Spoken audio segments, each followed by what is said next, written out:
Hi, Ilya. It's the first time that we speak. So just to give you a quick intro, I'm based in Beirut. I work for Reuters. At Reuters, I cover Lebanon, Syria, and Jordan.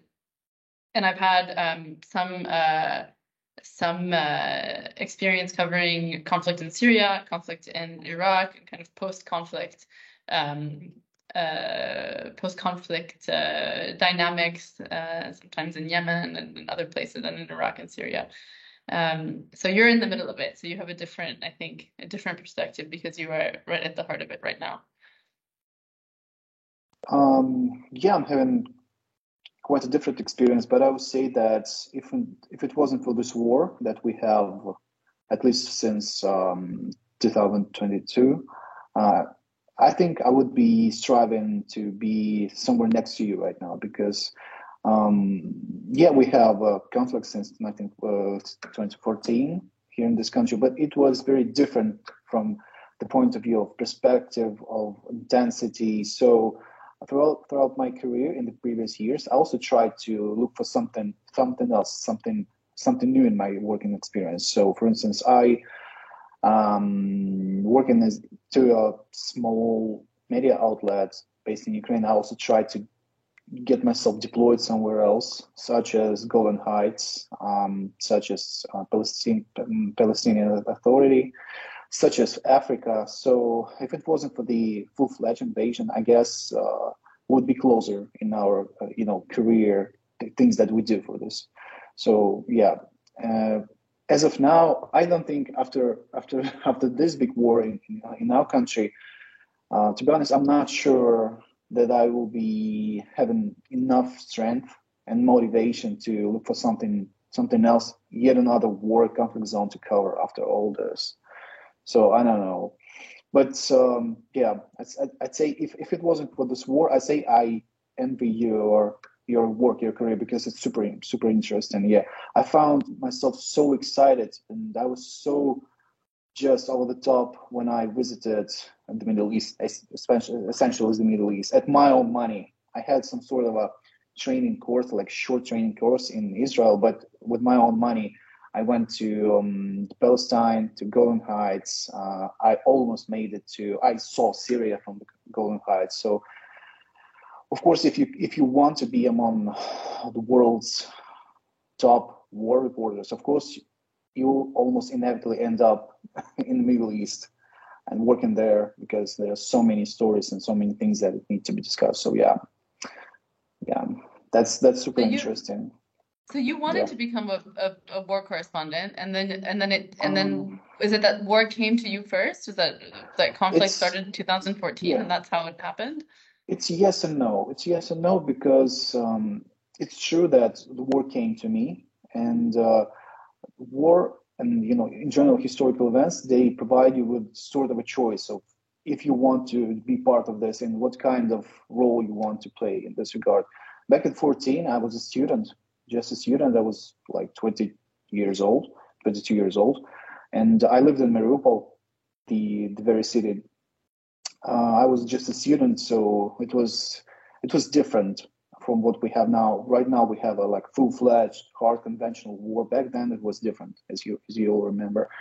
It was very different. So I was basically a civilian living in a chaotic city. The city was not controlled by the Ukrainian government for several months. And from inside, it was not ruled by anyone but Russian militants that controlled the city center. So it was anarchy. And of course, we were in the spotlight. And since I was a student in international relations in a small city, provincial city in Ukraine, so there's not much hope for you to be someone bigger than, a student. So we wanted to talk to foreigners we were super excited when we had a chance to meet someone from foreign country visiting on the university. So when these historical events came, we were young. We wanted to participate in this Euromaidan revolution in our city and also in Kyiv. So you have to pick your role you want to engage. Since I wanted to participate in all these things, so I started talking to BBC, for instance. At the BBC website, you could just leave your email address so they could contact you if you are witnessing the events described in the articles. And they did contact me and talk to me about things that I was seeing in Mariupol in those days. And they persuaded me to go in live in the middle of the night on BBC radio. Still, they call me time after time, especially the Scottish service. So one step after another step, I somewhat made into this media world, especially English language media world. And after that, I was thinking about joining the military because we were patriotic, we were super excited about helping the military. We truly believed, and we still believe, the cause of Ukraine in this regard, even though we might be considered as someone not loyal to Ukraine since we are Russian speaking and from the east, but it's not true. But the military was never a choice for me because of a lot of health issues. So nonetheless, you want to be there. You need to be there. So there's a way for you to be there as a journalist. And you go there, you join a really small newspaper in my hometown, also in Donbass, just very close to Mariupol. And step by step, you look up and you end up in Kyiv.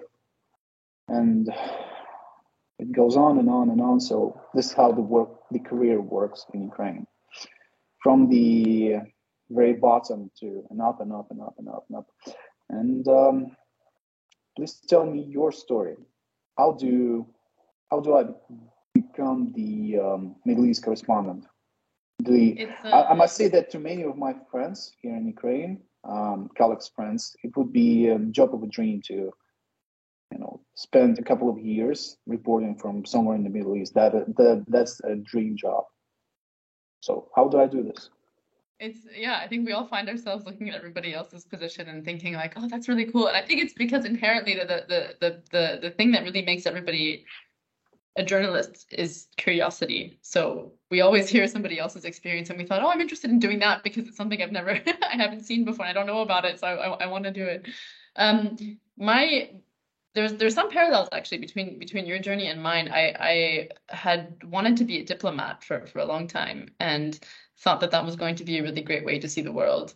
And then with Lebanese roots, I was spending every summer in Lebanon, and one of the summers I was in the process of thinking about joining the foreign ministry, and I thought, okay, instead I'm going to do something a little bit more adventurous. And as I'm going through this process, I'm going to work for a bit as a correspondent in Lebanon. And that summer, I was hired by a local news website in Lebanon, and it was the summer of 2013, so it was 10 years ago. And there was the largest concentration of explosions in Beirut that had been happening at the time as a result of the spillover from the Syrian conflict into neighboring Lebanon. So there was maybe once a week, sometimes more than that, there would be a blast or some kind of violent incident in Lebanon.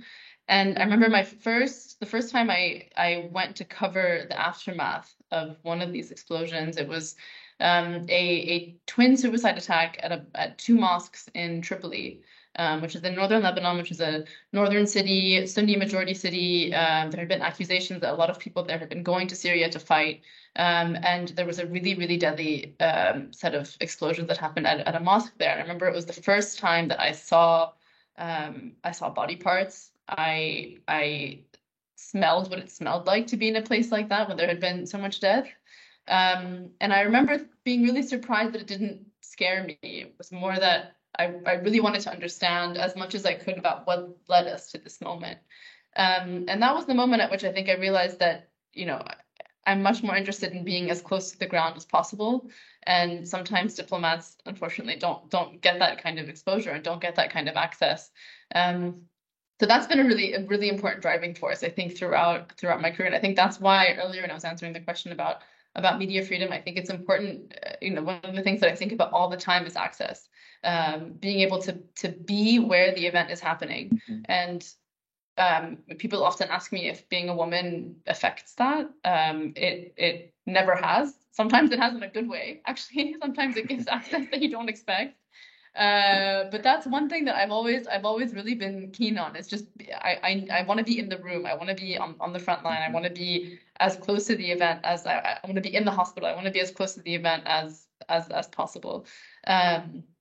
And I think that, you know, as you said, during conflict, it's more important than ever to be able to have transparent, accurate, resourceful information out there for populations to read, whether it's the population that's going through the conflict or populations that are just interested in reading it. And I wanted to ask you, since you've been, you know, since you were a student when the first kind of installment of this, I mean, it's a war that has been kind of happening maybe in episodes, you know, over the last 10 years, longer. Do you find that it's getting harder and harder for you to report from those first days until now? Is it getting more difficult? Is it in some ways it's getting easier? And how is it getting more difficult or easier to become a war reporter? It's definitely changing because you inevitably progress. You know, you get more skills as you work on and on. You get more experience, and obviously, you'll do very different things right now from, you know, things that you were doing like 5 years ago or 6 years ago. Obviously, that's a progress, and I would say that back then it was easier for me to write because stories were simpler. I had less demands to the quality, to the essential nature of what I do. The plank, the bar was lower in general, naturally lower. That's what happens right now. So right now I can file a story that is as similar to the level of quality that I had five years ago. That's not a story for me right now, of course. So it's more challenging, and you know, the more you work, the farther you progress, the more demands you have to your knowledge, because being a reporter, especially being a war reporter, demands that you know everything about weapons, about events, about every single thing, and the information rolls on and on and on and on. New weapons, new tactics. You have to at least generally understand all those things. So learning never stops. You know, my girlfriend, she's mad at me because I almost constantly watch videos on YouTube. I read Wikipedia. I check maps. So because you have to be learning. So that's difficult. But there's another aspect in this, is that I'm not saying that I'm getting a PTSD or something like that. I do not believe in that. Not in my current role. But especially if you work from your own country that is at war, of course you invest 150% of yourself to this, and you burn out. You inevitably burn out because you really, really want to engage everything into this. So there's a limit. There's a limit of human capacity to work that. So to me, the biggest challenge right now is just being extremely tired, but we are very far from the end of this. So yeah, you just burn out. So that's the biggest problem to me right now. I was How really do you deal with it? Huh? How do you deal with it? How do you and your I'm colleagues? not. I just complain all the time about this to my friends and all that.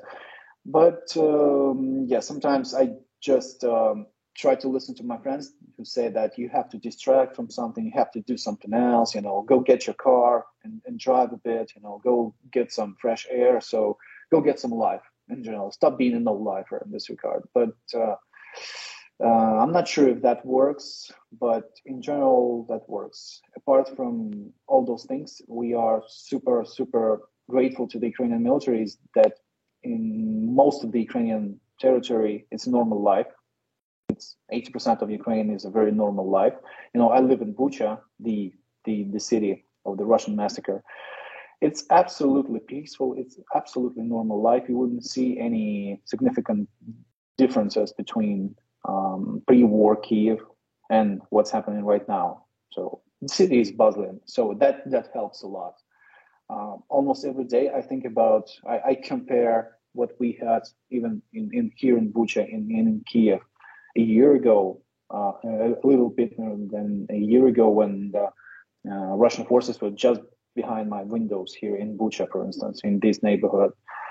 And here we are a year ago, absolutely normal life. And that helps. That helps a lot. But in general, there's too much work, way too much work for this. And we mentioned this in our conversation, is that being a journalist, especially a conflict journalist, demands you a special sort of personality. I don't know. That's not always rational from this regard. You mentioned the terror attacks, body parts, and you want to be there, not because you're a maniac or something, just because it takes you a special personality, because you want to be there, you want to be with these people, you want to be with these events, you have to process these events and tell other people about this. And it's not very easy to explain to other people. Who would want to be in those places? Absolutely no one. Who would want to be like in the first line with the Ukrainian military breaking through Bucha? Absolutely not a single sane person would want that. But we in Ukraine, here in Kyiv, we had foreigners, a lot, basically all of the world reporters, and they were just fighting, filling each other faces in for the chance to join the military and see that and go with that. So it's just the way we are. So, and this very special nature of our profession, it takes a lot of strength, of spiritual strength, as we call it in Ukraine. So yeah, that's super demandful from this regard. But you told me that something that I find really familiar, the gender problem, or not a problem, this speciality. If we talk about such things when it comes to war reporting in Ukraine, there's pros and cons of being both male and a female war reporter in the front line. Both genders have the something to work with, have the special abilities that can help or not help in this regard.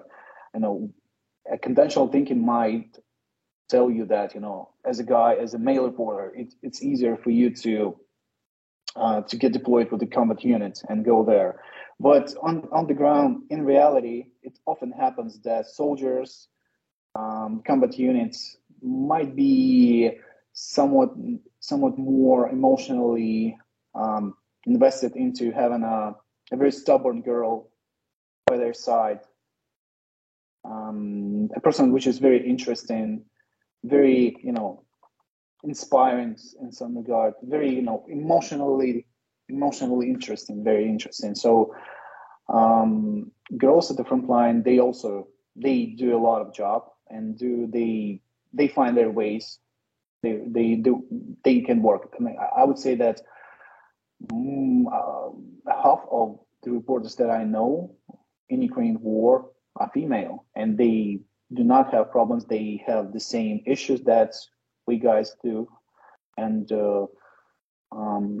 there's equality in this, because in those parts people became truly equal, because and I wanted to ask you a question. Does it work in places like Middle East? Just tell me about this. How does it help or not help you? Yeah, I think you're right that it provides an opening and an opportunity oftentimes to connect with people, often because if you're in a conflict zone, you will often encounter fighters that don't expect to see you there. And so, fighters who have been on a front line for 2 weeks or 3 weeks or a month or longer, they've seen basically the same faces and the same uniforms and the same routine kind of week after week after week. Suddenly they see somebody, first of all, who, since I haven't, thankfully yet, I have not had to cover conflict in Lebanon yet, but they see somebody who's coming from a different country. I've had people that just look at me and go, "What are you doing here?" You're so far from where I would imagine someone like you to be. So I think I think that shock factor can often just be the kind of icebreaker that you need with a soldier or with somebody who's on a front line. And I think you're right that often, you know, especially with, unfortunately, a lot of the younger fighters that I have seen in my time as a reporter, you know, whether it's in Iraq or whether it was in Syria, we spoke to a lot of fighters who were quite young, you know, who were either still, you know, below 20 years old or who were in their very, very early 20s. And with them in particular, you know, I feel like probably I reminded them of a sister, of a friend, of somebody who's, you know, somebody who's back home, somebody who they can actually speak to. And so they might open up, or they might just be more interested in speaking to me. And I think one of the things that has often helped me as well in these situations is that I'll ask a really, I think maybe it's my lack of knowledge about military equipment and hardware. So it's my kind of, you know, I'm coming as a very, you know, naive newcomer to the world that they're in, and just asking them about, what does that do? What is this? How do you use this? When do you use this?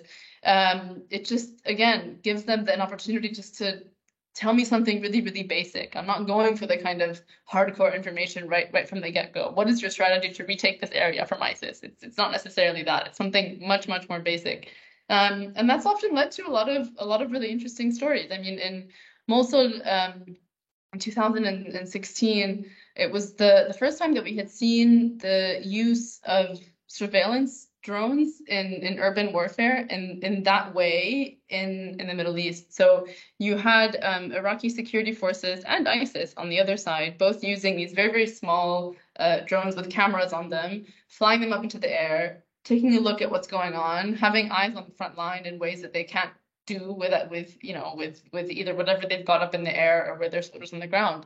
And one of the stories I did was just about the really young guys that were operating these kind of surveillance drones. Basically, they were sitting on the top of this rooftop, and they had, you know, as if they're playing video games, and they have these little controls, and they're flying the drones, they're flying them back, and they spot a car bomb coming their way through this drone. So just starting a conversation about, you know, what are you doing? How long does the battery last? Oh, it's only 20 minutes. That seems like it's a really short amount of time to have up in the air to be able to see what's going on. And they would talk, and they would open up. And you know, in other situations, we get access to civilians that, especially in the Middle East, in more conservative societies in the Middle East, that male correspondents might not have had access to.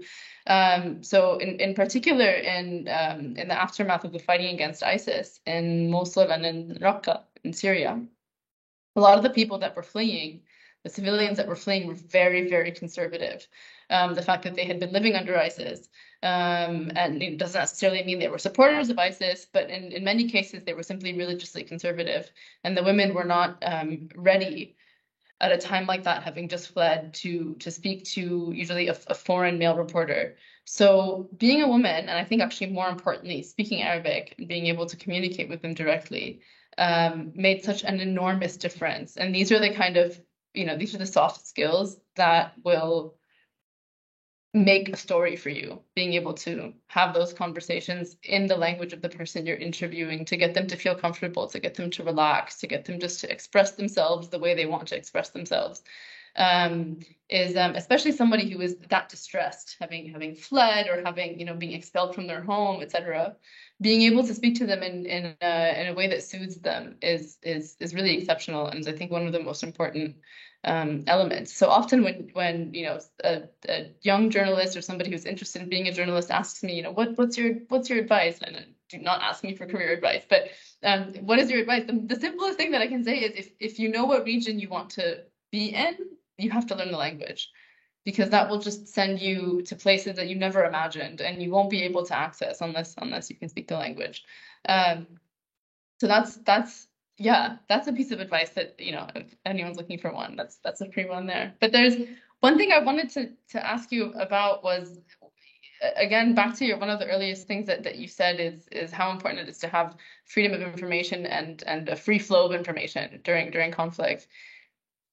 Have you found that war reporting can often distract from other important dynamics that need to be written about at the same time?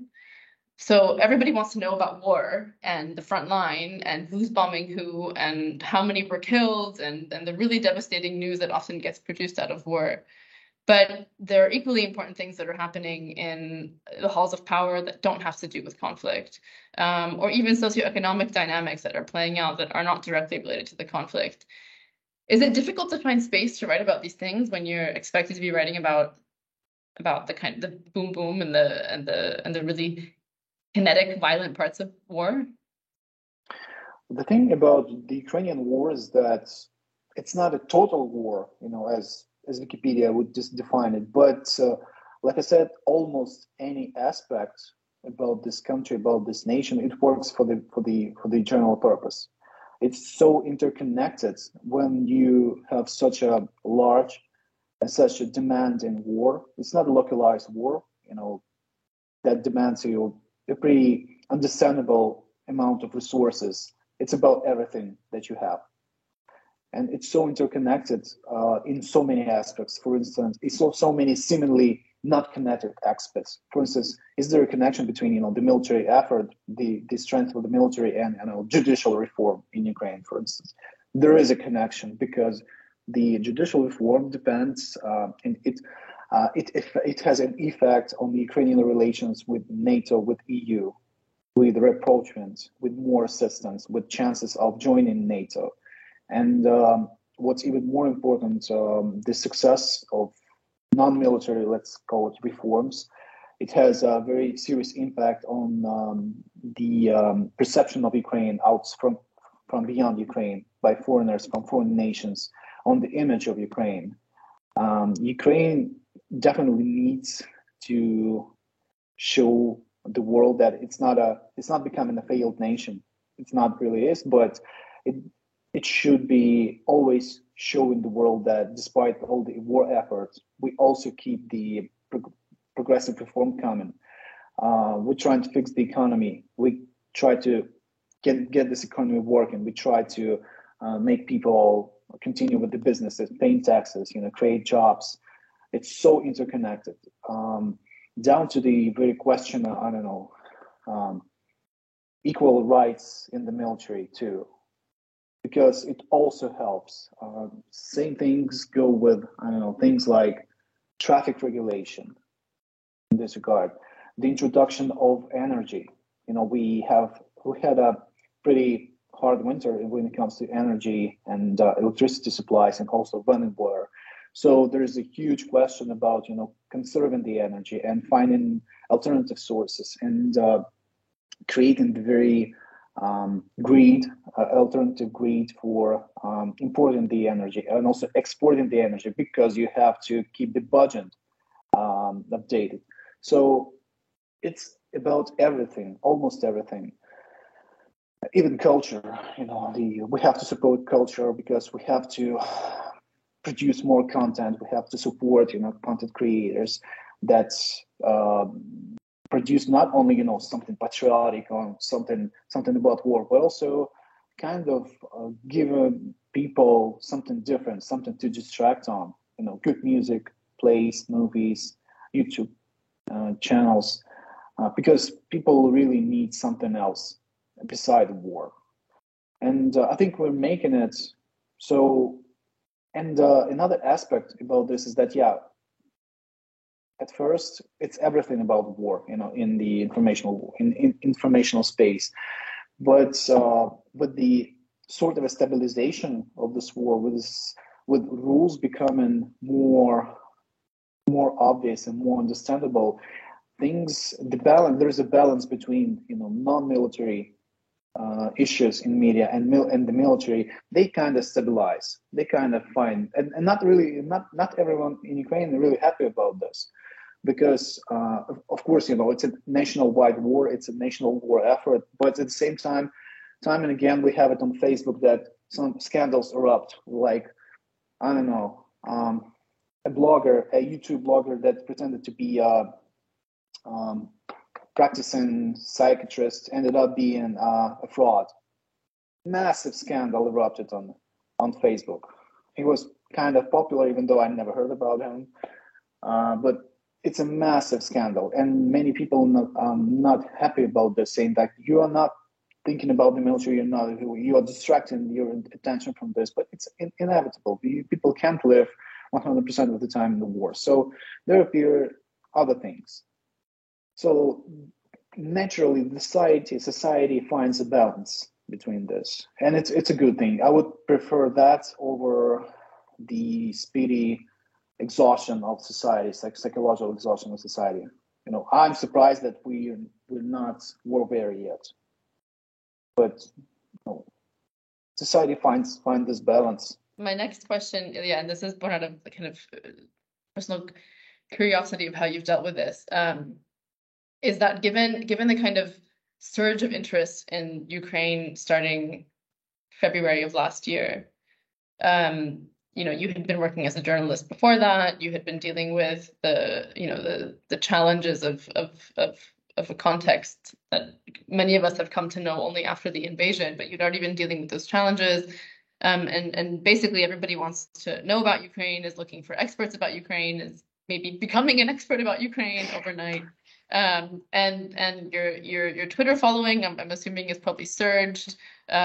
People who hadn't been following Ukraine now are all into it day in, day out. And if you're seen as one of the few resources, independent resources for people who are seeking to learn about Ukraine, you kind of shoot into like rock star status overnight. So how are you able to maintain the level of work and the diligence when you've got a whole new set of pressures that come with that level of international attention that are looking at this conflict, maybe that they haven't been looking at it in this way before, and all of a sudden kind of the world's eyes are on these few Ukraine-based, I'm not talking about the international media that are flying in reporters into Ukraine, but Ukraine-based reporters that are there, that understand the context like no one else. How do you deal with that level, that like surge of international attention? That's about thinking twice, or maybe 3 or 4 times before you say anything, before you tweet anything. Because starting from February last year, many of us here in Ukraine found themselves being in the spotlight, in front of the world's eyes, literally. With us being like local reporters working in Ukraine, we had some followers, but back then it was really different. Right now you have to think twice, because there are things that you can say freely in Ukraine, and that would be absolutely okay. But there's a difference of the culture of speaking, of public speaking in different countries, especially in the West, and many people in the West might not understand what you mean, what you say, and given the fact that you are not a native speaker in English, so you have to think many times before you say anything. I'm not even saying about things like errors, factual errors, or something like emotional errors, because you are a journalist, you are a reporter, but you are a human being after all, and you are a Ukrainian human being, and you're prone to many emotional fallacies that can happen to you. You see something that is blistering on Telegram, something that gives you ecstatic joy from the Ukrainian victory, for instance, or something that might really impress your audience, and you are being emotional and you're posting this, and this ends up being something fake or not inaccurate, or you regret the wording sometimes. Of course, we're all humans, we can be ideal, but I think the rule is think twice before you say anything, because that might sound funny in your head, but on the paper, you might regret this. I had a couple of instances of that kind.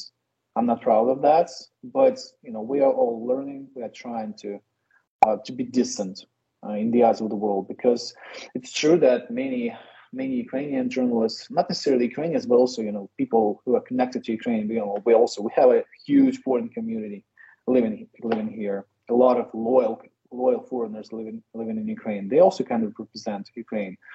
And there is a sort of a responsibility because you are representing your country to the world.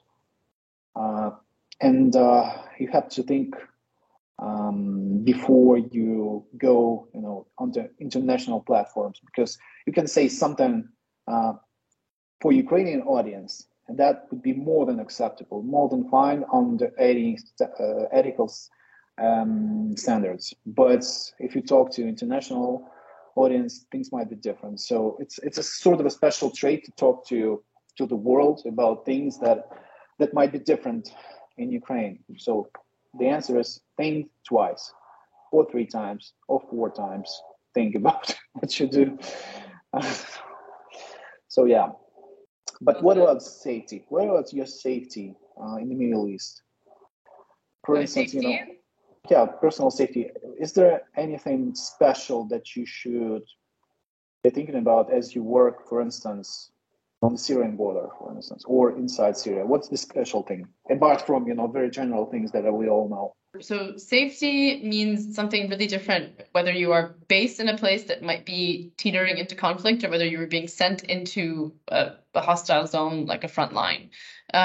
So I've been based in Baghdad and in Beirut, which are 2 cities that are out of, they have left the periods of active conflict that they've been in. So Beirut is no longer experiencing the civil war it experienced in the last century. Baghdad also doesn't have the daily explosions and the violence that we often associated with after the U.S. invasion. But there are 2 cities where you often feel like things it just needs one little push and it's going to fall into conflict.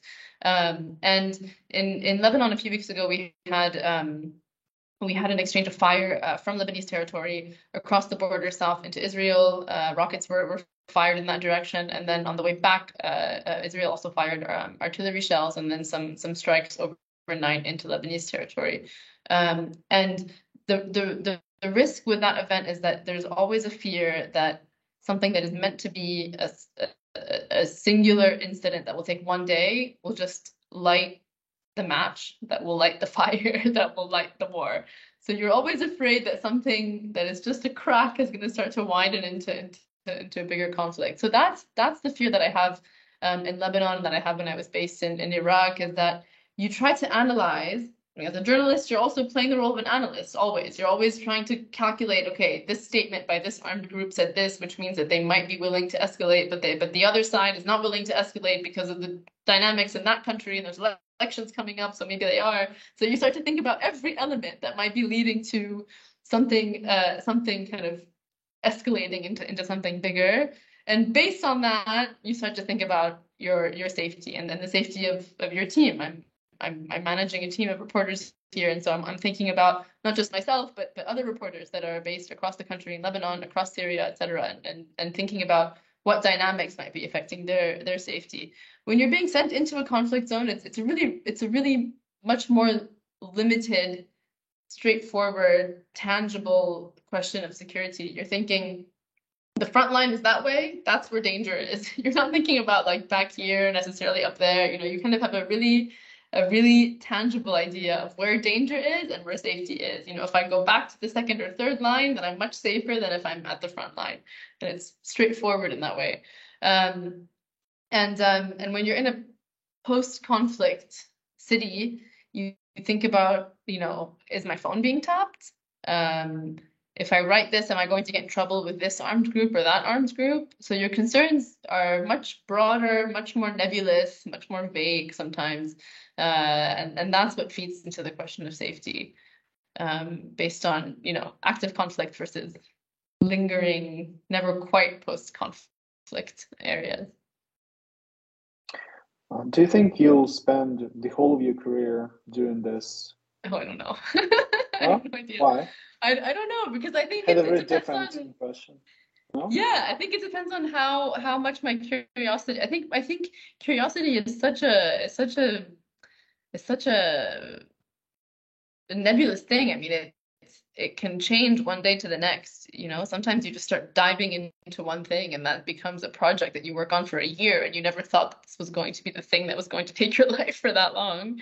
And then you're into something else, you're into something completely different. So I'm not sure if I'm going to be doing Middle East conflict-related reporting for the rest of my career, but I do know that the thing that has been consistent is that I feel the most invigorated and the most, I feel it makes the most sense when I'm closest to the ground.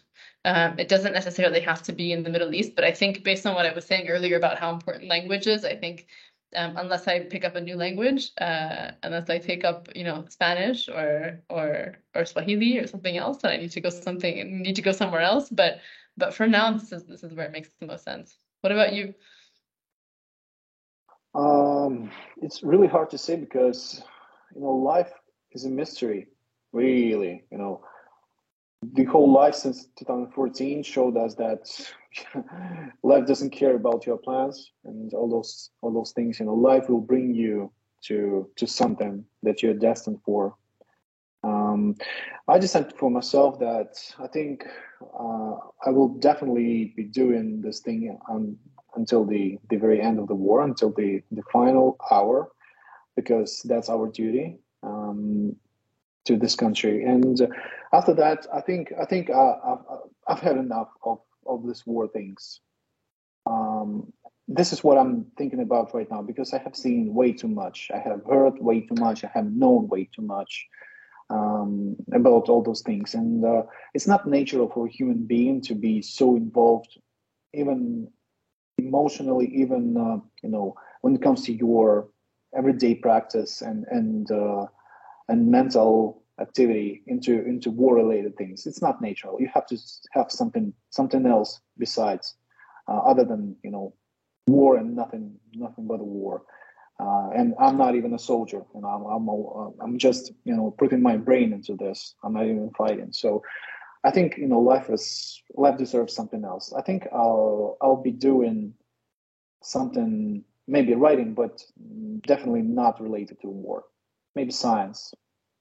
I enjoy so much when I had sort of a chance sometimes to talk about science and, you know, whales and oceans and all the stars. Maybe something of that kind. Even though I think we stand at the point at which we basically can be safe to say that Ukraine will prevail in this war in some form. It's pretty safe to say right now at this point. The question is when and under which conditions. So, but after the war, we'll be having a post-war period that would be extremely difficult and extremely challenging, and we'll be in need again. But we'll see. And like I said, all life is a mystery. It's really hard to plan something. We'll see what it brings us to when this thing is over. Let's see what happens then. But right now, I would wish to have something else. I think and oftentimes once we get tired of war, we think we are more curious about what we were fighting for this whole time, and so then we start to go into, you know, into a lot of other bigger picture, longer term reporting like science. But I mean, either way, I think you know, anybody would be lucky to have your sensitivity and your attention to detail, and whether it's science reporting or whether it's conflict reporting or whatever it is. So good luck. Yeah, thank you, and good luck to you too. I'm sure in this world we will all find, you know, a lot of things to do, because journalists, you know, one of the things that the Ukrainian war has shown, that journalists are needed. Journalism is very necessary. It's helpful. It really works. Even in my town, you know, Bucha. In many ways, Bucha was exposed to global attention. What we were seeing, Ukrainians, you know, it was exposed to global attention thanks to global media and all the enthusiasm, all the presence. It really works. Without that, I guess that would be, Bucha would have been something among many other stories of that kind of Russian atrocities that basically end up being inside Ukraine and